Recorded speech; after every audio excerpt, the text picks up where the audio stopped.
नमस्कार फ्रेंड्स, आपण मानकु महेश्वर सेठी YouTube channel रे स्वागत जनाउछि।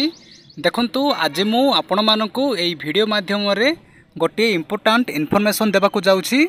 आपनको पाखरे मोर गोटे रिक्वेस्ट कि आपण माने वीडियोटी को लास्ट पर्यंत देखंतु, कारण वीडियोटी को लास्ट पर्यंत देखिबा द्वारा आपण माने संपूर्ण रूपे बुझी पारिबे। जदि आपण आम चैनल को फर्स्ट टाइम पई देखुछंती ताहाले वीडियो को गोटे लाइक करंतु, चैनल को सब्सक्राइब करी पाखरे थिबा बेल आइकन को प्रेस करी ऑल नोटिफिकेशन बटन को ऑन करंतु। सब्सक्राइब करबा द्वारा आपण माने सबुदिन नोटिफिकेशन पाई परिबे। आसंतु वर्तमान वीडियोटी को स्टार्ट करिबा। देखंतु न्यूज़ पेपर रे बाहरिची स्कूल छुट्टी नहीं बुलुची मिथ्या खबर। देखते कौन लिखा जाइए, स्कूल छुट्टी नहीं मिथ्या खबर प्रसारित होउची। ए नहीं शुक्रवार विद्यालय और गणशिक्षा विभाग पक्षरु सूचना दि जाइए।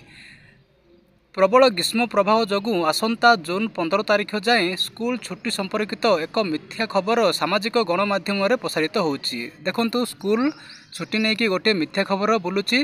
प्रबल खरा होतिबा जोगु जून 15 जाए छुट्टी होबो बोली स्कूल गोटे मिथ्या खबर ओडिशा रे घुरु बुलुची। देखंतु एठी कोन लिखा जाइए, एहाकु नहीं शिक्षक और छात्र छात्री मध्य द्वंद्व सृष्टि होइथिला। एई घटना विभागर दृष्टि आसिबा परे एक स्पष्टीकरण रखा जाइए।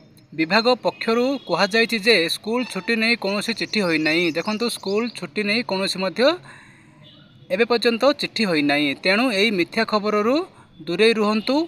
एही बळी मिथ्या प्रचार करी साधारण विभ्रांत सृष्टि करिबा दंडनीय अपराध बोली विभाग कहिछि। गत बुधवार विद्यालय गणशिक्षा विभाग पक्षरु खरा पाई 20 तारिख पर्यंत खरा छुट्टी रखा जाइछि।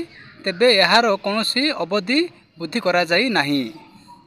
जदि आपण मानकु एई वीडियोटी भलो लागिछि ताहाले वीडियोटी को निज सांग मानकु शेयर करंतु, कारण वीडियोटी को शेयर करबा द्वारा सेमाने मध्य जानि पारिबे, सेमानकर मध्य हेल्प हबो। वीडियोटी को देखिथिबारु आपण मानकु बहुत बहुत धन्यवाद। Thank you.